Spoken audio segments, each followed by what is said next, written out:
नमस्कार दोस्तों। इस लेक्चर में हम लोग देखने वाले हैं डेसिमल एक्सप्रेशन। डेसिमल एक्सप्रेशन होते क्या है? Decimal expression for rational and irrational number. तो चलिए शुरू करते हैं। ये एक्सप्लेनेशन को स्टार्ट करने से पहले हम लोग 3 सम्स को देखेंगे, फिर आपको थोड़ा अंडरस्टैंडिंग आ जाएगा उसके बारे में कि हम लोग क्या पढ़ने वाले हैं एक्चुअली। तो फर्स्ट एक को, अगर आपके पास 10 डिवाइडेड बाय 3 है, आप उसका डिवीजन नॉर्मल मेथड की तरह चालू करो। 3 है, 3 3 जा 9, रिमाइंडर 1। अभी आप 0 बोरो करोगे, जैसे ही आप 0 बोरो कर रहे हो आपका एक डेसिमल पॉइंट आ जाएगा। अगेन 3 3 जा 9, आपको रिमाइंडर 1 मिल रही है। आप 0 बोरो कर रहे हो, 3 3 जा 9, अगेन आपको रिमाइंडर 1 मिल रही है। आप 0 बोरो कर रहे हो, 3 3 जा 9। अगर आप सोचोगे तो ये स्ट्रिक हमेशा चलती ही जाएगी, हमेशा आपको रिमाइंडर 1 मिलता रहेगा और आप हमेशा आप 3 3 3 3 आपको क्वेश्चन में मिलते ही रहेंगे। तो आपकी रिमाइंडर स्ट्रिंग क्या हुई?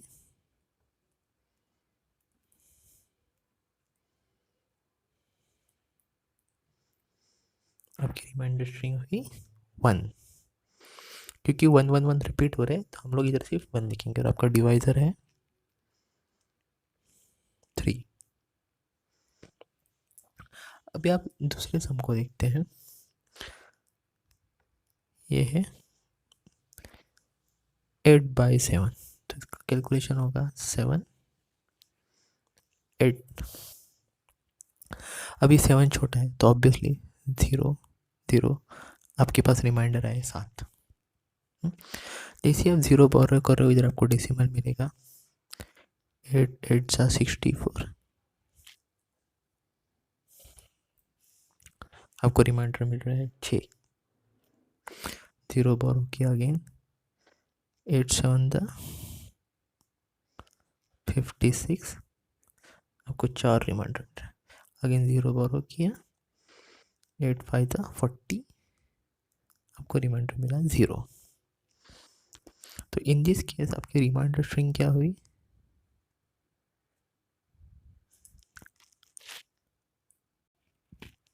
आपकी रिमाइंडर स्ट्रिंग हो गई 7 6 4 एंड 0,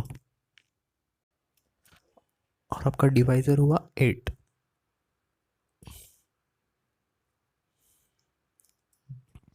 इतना क्लियर है रिमाइंडर स्ट्रिंग क्या है और डिवाइजर। इन दिस केस हमें रिमाइंडर 1 मिलता रहा तो रिमाइंडर स्ट्रिंग में सिर्फ 1 ही आएगा और आपका डिवाइजर 3। अभी हम लोग थर्ड सम देखते हैं, विच इज 1 डिवाइडेड बाय 7। एक को 7 से डिवाइड करते हैं तो ऑब्वियसली एक छोटा है तो 0 आएगा। 0 1, जैसे ही बोरो हो रहा है डेफिनेशन का 7 1 जा 7, लेकिन आपको 3 0 मिल रहा है। 0 बोरो करो, 4 28 को 2 मिल रहा है। 0 बोरो करो, 40 आपको 6 मिल रहा है। 0 बोरो करो, 56, लेकिन आपको 4 मिल रहा है।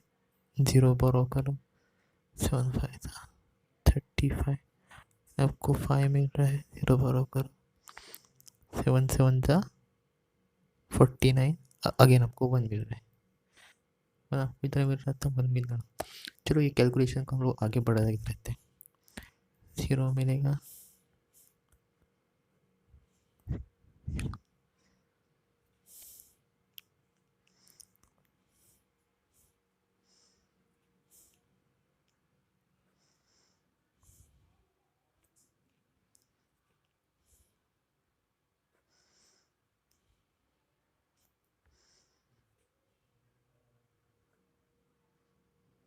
सॉरी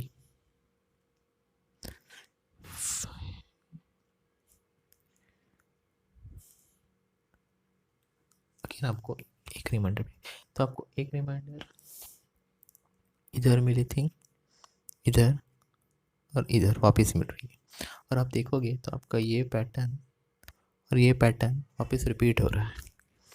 तो ये तीनों सम से हम एक कंक्लूजन तो ड्रॉ कर सकते हैं कि reminder become zero at certain stage और स्टार्ट रिपीटिंग पैटर्न। मतलब एक स्टेज में तो रिमाइंडर ज़ीरो होगा, नहीं तो रिमाइंडर स्ट्रिंग जो है वो एक स्ट्रिंग पैटर्न फॉलो करते रहेगी। In this case reminder string क्या हुई, 1 3 2 6 4 5। अगर आप वापस देखोगे तो 1 3 2 6 4 5 और ये चलती रहेगी टिल इनफाइनाइट। तो एक तो हम कंक्लूजन ये ड्रॉ किए, एक तो नंबर सिस्टम रिमाइंडर स्ट्रिंग जो है वो एक तो ज़ीरो होगी कुछ सर्टन स्टेज पे, नहीं तो इनफाइनाइट पैटर्न तक चलती रहेगी बट रिपीटिंग पैटर्न पे। अब ये रिपीटिंग पैटर्न कैसे होगी कि हमेशा अगर आपको देखोगे, अगर आपको रिमाइंडर 1 मिल रहा है और फ्यूचर में कभी आप आगे जब आपको 1 मिलेगा तो आप कभी भी कुछ बोरो कर रहे हो, ज़ीरो बोरो कर रहे हो, तो डिवाइडर तो आपका सेम ही है। अगर आप 10 को 7 से डिवाइड करते हो तो आपको रिमाइंडर 3 ही मिलने वाली है। तो फ्यूचर में कभी भी आपको अगर रिमाइंडर 1 मिल रही है तो उसको 7 से डिवाइड करने के बाद आपको रिमाइंडर 3 ही मिलेगी। तो इधर 3 मिल रही है, 3 को ज़ीरो बोरो करके आप अगर 4 से डिवाइड करोगे तो आपको रिमाइंडर 2 मिलेगी। तो फ्यूचर में भी जब आपको 1 मिल रहा है, 1 के बाद 1 में बोरो करने के बाद आपने डिवाइड किया, आपको रिमाइंडर 3 मिली, उसको ज़ीरो बोरो करने के बाद 30 हुआ, इसको वापस 28 से -4 से डिवाइड किए, 28 बन गया, तो अगेन आपको रिमाइंडर 2 मिली। तो आप देखो ये जो बिहेवियर है वो आपका चलता ही रहेगा, वो कभी रुकेगा नहीं, ये बिहेवियर है वो। फॉर एग्जाम्पल इसको आप ऐसे भी विजुअलाइज कर सकते हो। आपको फर्स्ट मिला रिमाइंडर 1, आपके पास 7 है, आपको रिमाइंडर 1 मिला, आपने ज़ीरो बोरो किया और उसको डिवाइड किया 1। आपको रिमाइंडर मिला 3, आपने ज़ीरो बोरो किया, उसको डिवाइड किया 4 से, तो 7 4 ज़ा 28। तो आपको रिमाइंडर मिला 2, उसमें ज़ीरो बोरो किया तो 2 से डिवाइड किया, तो आपके पास रिमाइंडर आया 6। इसमें अगर आप ज़ीरो बोरो किए तो आपने 8 से डिवाइड किया, फिर आपको रिमाइंडर मिला 4, 0 से डिवाइड किया 7 5 ज़ा 35, तो रिमाइंडर 5 को अगर ज़ीरो बोरो किए तो 7 7 ज़ा 49, रिमाइंडर 1। तो उसमें अगर ज़ीरो बोरो किए तो 7 1 ज़ा 7, वापस रिमाइंडर 3। उसको ज़ीरो बोरो किए तो 7 4 ज़ा 28, रिमाइंडर 2। वापस ज़ीरो बोरो किए 7 2 ज़ा 14, रिमाइंडर 6। वापस ज़ीरो बोरो किए 7 8 ज़ा 56, रिमाइंडर 4। अगेन ज़ीरो बोरो किए 7 5 ज़ा 35, रिमाइंडर इज़ 5। अगेन ज़ीरो बोरो किए 7 7 ज़ा 49, रिमाइंडर 1। तो ये साइकिल हमेशा चलता ही रहेगा, ये रुकेगा ही नहीं, क्योंकि अगर आपको 1 मिल रही है तो 1 को रिस्पॉन्ड कर 1 को अगर सेम ही डिवाइड से डिवाइड कर रहे हो तो आपको सेम पैटर्न ही एज ए रिमाइंडर मिलते रहेगा। क्योंकि इधर आपको 1 मिल रही है, 1 को अगर 7 से डिवाइड करो तो रिमाइंडर 3 मिली, आगे जाके फ्यूचर में आपको कभी 1 मिल रही है तो हमेशा ध्यान रखो, अगर आपके रिमाइंडर्स रिपीट हो रहे तो उसका पैटर्न भी रिपीट होगा, क्योंकि उसको डिवाइडर सेम तरीके से रिस्पॉन्ड करते रहेगा। और अगर आपका रिमाइंडर आपके अगर रिपीट हो रहे हैं तो ये भी याद रखो कि आपका क्वेश्चन भी रिपीट होगा, क्योंकि 1 मिल रहा है, 1 ये आपका nothing but is a question only. आपको रिमाइंडर मिल रहा है तो रिमाइंडर को रिस्पॉन्ड करने के बाद आपका क्वेश्चन भी सेम ही रहेगा। अगर 1 मिल रहा है तो 1 को ज़ीरो बोरो करने के बाद आपको 10 मिलेंगे, तो 7 1 ज़ा 7, तो ये सेम रहेगा।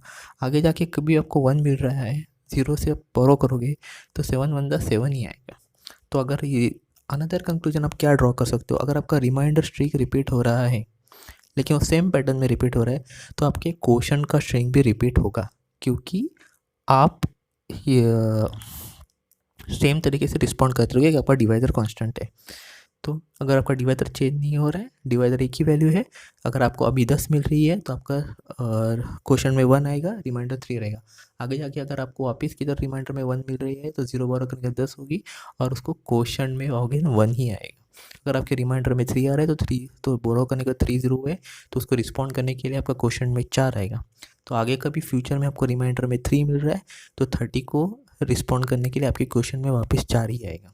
तो 2 कंक्लूजन ड्रॉ कर सकते हैं इस केस में कि आपका अगर रिमाइंडर पैटर्न रिमाइंडर वापस आ रहा है तो सेम पैटर्न में आएगा, और आपका रिमाइंडर पैटर्न अगर रेप्लिकेट हो रहा है, सेम पैटर्न में आ रहा है, तो उसी तरीके से आपका क्वेश्चन भी रेप्लिकेट होगा। और दूसरी बात, एक बात तो हमने देखी कि एक तो रिमाइंडर 0 हो रहा है, नहीं तो सेम पैटर्न में इनफाइनाइट पे जा रहा है, कंटिन्यूसली बढ़ते जा रहा है। और दूसरी बात मतलब अगर रिमाइंडर्स रिपीट हो रहे हैं तो आपके क्वेश्चंस भी रिपीट हो गया। अगर रिमाइंडर्स रिपीट हो रहे हैं एन डिजिट से तो क्वेश्चन भी एन डिजिट से रिपीट होंगे। In this case reminder repeat हो रहे हैं 6 डिजिट में के बाद, 1 2 3 4 5 6, तो आपका क्वेश्चन भी एवरी 6 डिजिट के बाद रिपीट होगा। जितने डिजिट के बाद आपका रिमाइंडर रिपीट होगा, रिमाइंडर स्ट्रिंग, उतने ही डिजिट के बाद आपका क्वेश्चन स्ट्रिंग रिपीट होगा। और एक कंक्लूजन ड्रॉ कर सकते हैं कि आपका डिवाइडर 7 है तो क्वेश्चन स्ट्रिंग की लेंथ हमेशा 6 उससे 1 माइनस ही रहेगी। अगर आप 7 से डिवाइड कर रही हो तो मैक्सिमम पॉसिबल क्वेश्चन स्ट्रिंग क्या हो सकती है, उसकी लेंथ क्या हो सकती है, तो 6। इन दिस केस अगर आप 7 से डिवाइड कर रहे हैं तो मैक्सिमम पॉसिबल रिमाइंडर स्ट्रिंग की लेंथ क्या होगी, 6। अगर आप 8 से डिवाइड करते हैं तो मैक्सिमम पॉसिबल, ऐसा नहीं है कि वही होगी, व्हाट आई एम सेइंग कि मैक्सिमम पॉसिबल। तो अगर आप 8 से डिवाइड कर रहे हैं तो आपकी मैक्सिमम पॉसिबल रिमाइंडर स्ट्रिंग की लेंथ होगी 7, मतलब उसमें 7 नंबर आएंगे एज रिमाइंडर। और ये से क्यों होगा वो हम लोग आगे वाले लेक्चर में डिस्कस करेंगे। अभी सिर्फ इतना 3 पॉइंट ध्यान में रखो। एक तो reminders become 0 at certain stage और स्टार्ट रिपीटिंग पैटर्न। दूसरी चीज़, अगर रिमाइंडर पैटर्न रिपीट कर रहा है तो आपका क्वेश्चन का भी पैटर्न बनेगा और सेम डिजिट्स, जितने जितने नंबर ऑफ डिजिट्स आपको रिमाइंडर मिल रहे हैं आपका क्वेश्चन का पैटर्न भी उतने डिजिट्स का ही बनेगा। और तीसरी बात, आप कोई भी डिवाइस ऐसे डिवाइड कर रहे हो और आपको इनफाइनाइट पैटर्न मिल रहा है तो पैटर्न में जितने डिजिट्स बन रहे हैं उसकी मैक्सिमम लेंथ रहेगी। सपोज आपका डिजिट 7 है तो उसकी मैक्सिमम लेंथ रहेगी 6। आपको डिवाइज़र आपका 8 है, मैक्सिमम लेंथ बनेगी 7 की। अगर आपका डिवाइज़र 19 है तो मैक्सिमम पॉसिबल रिमाइंडर स्ट्रिंग की लेंथ बनेगी 18, मतलब उसमें 18 डिस्टेंट वैल्यूज़ रहेंगे। ये 3 कंक्लूजन हमने इस लेक्चर में रेडी किए। इस 3 कंक्लूजन के ऊपर हमारा आगे की स्टडी होने वाली है, तो देखते हैं आगे की स्टडी कैसे होती है। हम लोगों ने अभी देखा है कि रिमाइंडर्स इधर बिकम 0 और नेवर बिकम 0। तो केस 1 में आया बिकम 0 और केस 2 में रहेगा नेवर बिकम 0।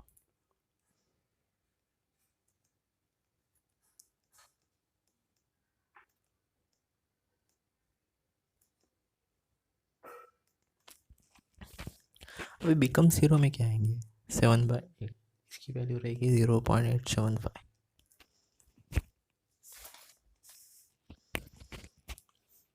1/2 इसकी वैल्यू रहेगी 0.5। तो डेसिमल एक्सप्रेशन एंड्स और टर्मिनेट्स आफ्टर फाइनाइट स्टेप्स। किसी फाइनाइट स्टेप्स के बाद डेसिमल एक्सप्रेशन एंड हो रहा है, इसे हम लोग बोलते हैं टर्मिनेटिंग डेसिमल एक्सप्रेशन।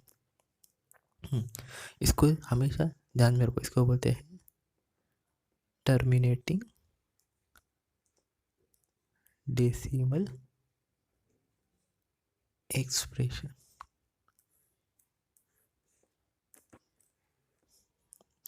अभी ये बात हुई 10/3, तो इसको हम लिख सकते हैं 3.33333। 1/7 हुई 0.142857। अभी हम लोगों ने देखा था थोड़े टाइम पे, और ये रिपीट होते रहेगा 142857।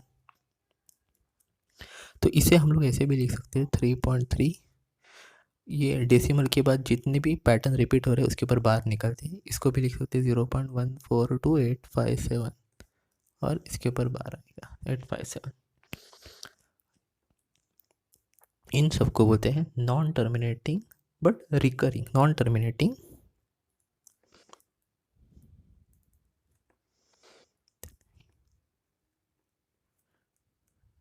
Decimal expression.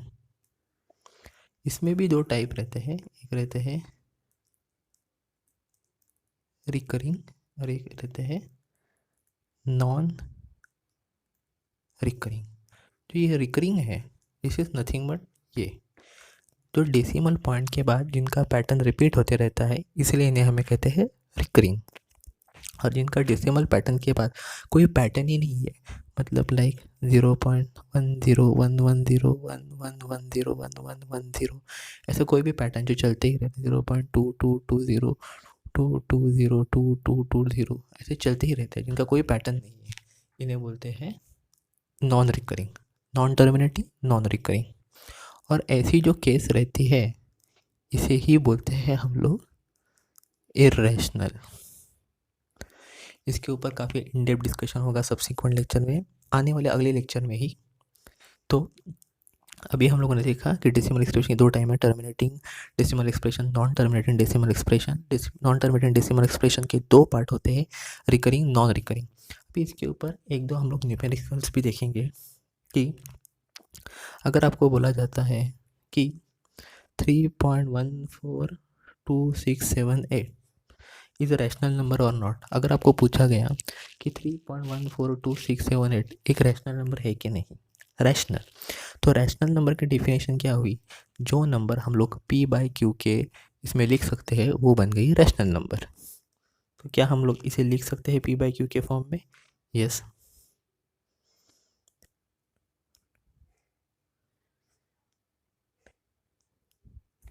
ये बन गई p/q, तो ये बन गई रैशनल नंबर।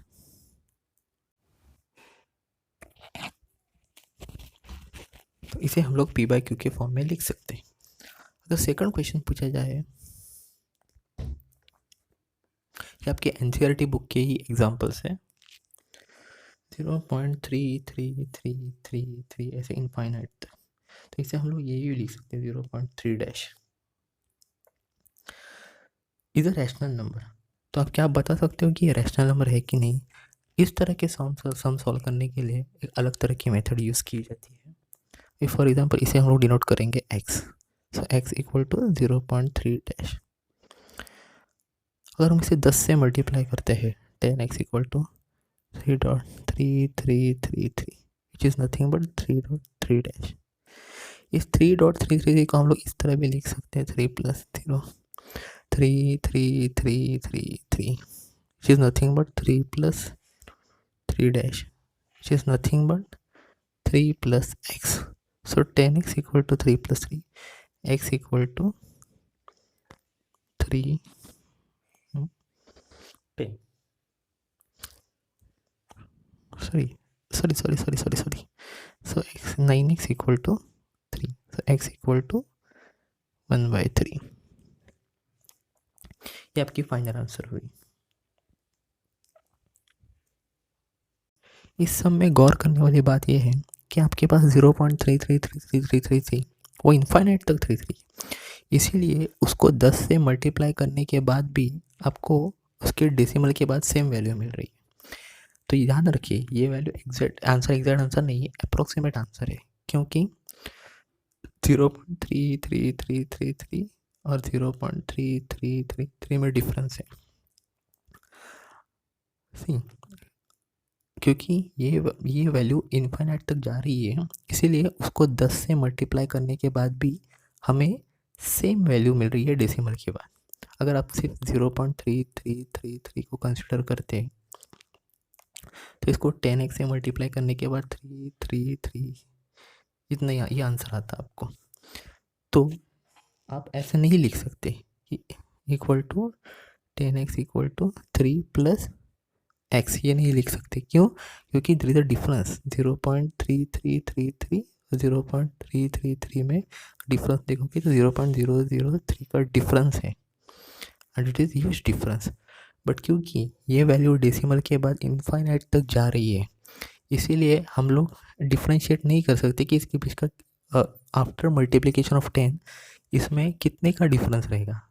अगर ये फाइनाइट स्ट्रिंग होती तो हम लोग बता सकते हैं कि 0.003, पर लेकिन अगर आप देखोगे 0.3333333 और 0.333333, तो इनके बीच का डिफरेंस होती है, अगर 10 से मल्टीप्लाई करती है स्ट्रिंग को तो 0.0000003, तो ये काफ़ी छोटी वाली। तो जैसे ही स्ट्रिंग बढ़ता जाएगा आपका जो डिफरेंस है वो छोटा छोटा छोटा छोटा होते जाएगा, और जैसे ही हम लोग अज्यूम करेंगे कि जैसे ही स्ट्रिंग इनफाइनाइट तक जा रहा है वैसे ही आपका डिफरेंस ज़ीरो होगा। ये बात मैं आपको क्यों बता रहा हूँ, क्योंकि ये अप्रॉक्सीमेट वैल्यू है। अगर सेम मेथड से हम लोग सॉल्व करेंगे तो आपको कुछ अलग आंसर मिलेगा, लाइक 0.9 डैश नथिंग बट 0.9999। अब देखोगे तो x equal to 0.9 dash, so 10x equal to 9.9 dash which is nothing but 9 plus 0.9 dash 9 plus x, so 10x equal to 9 plus x. अगर आप देखोगे 0.9 is nothing but 0.9 dash dash dash dash, तो क्या sorry 9.9 dash dash dash dash, क्या होगी 9 plus 0.9 dash, 0.9 dash is nothing but x only, तो 9 plus x हो गई।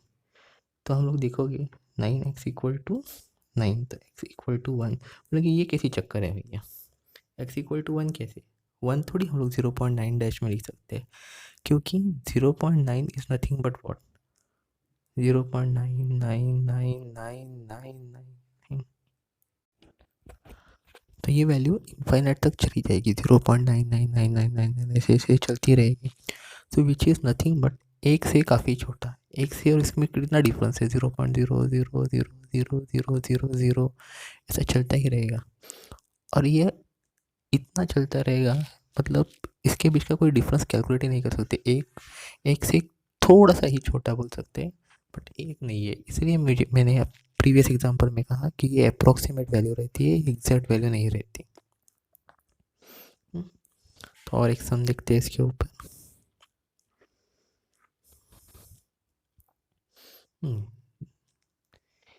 9 0.23533, तो x इक्वल टू 0.233535, तो पैटर्न हो रही है 3535 से रिपीट हो रही है, मतलब 6.235।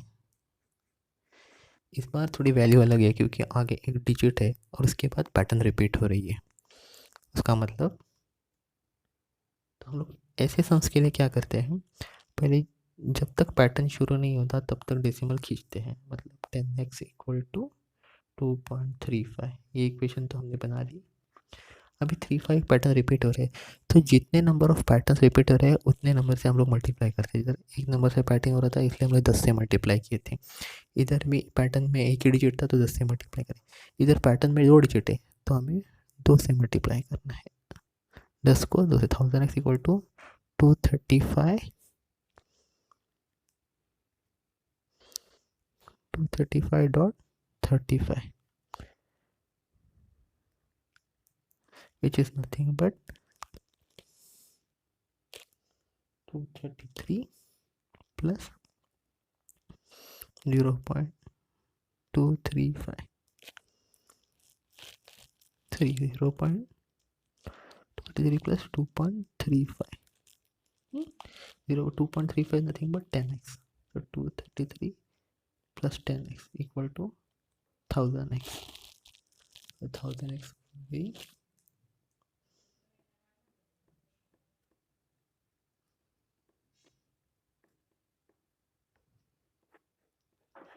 ये बन गई रैशनल नंबर, ये इसकी रैशनल नंबर, ये इसकी रैशनल नंबर। और एक इसके बारे में और एक लास्ट हम देखते हैं, कोई बड़ी वाली सम देखते हैं। x is equal to 1785353, x is equal to 1785353, pattern इधर रिपीट हो रही है और इसके आगे 2 डिजिट है, तो हमें क्या करना है 100x इक्वल टू 18.53, और अगर वापस पैटर्न 2 से रिपीट हो रही है, मतलब अगेन इसे मल्टीप्लाई 100 से मल्टीप्लाई करेंगे तो 853.53। सो 1853.53 हम लोग ऐसे भी लिख सकते हैं 1835 plus 18.53। 18.53 nothing but what 100x, तो 10,000x minus 100x equal to 1835 बराबर, क्योंकि ये इधर गई तो ये बन गई 9900x इक्वल टू 1835,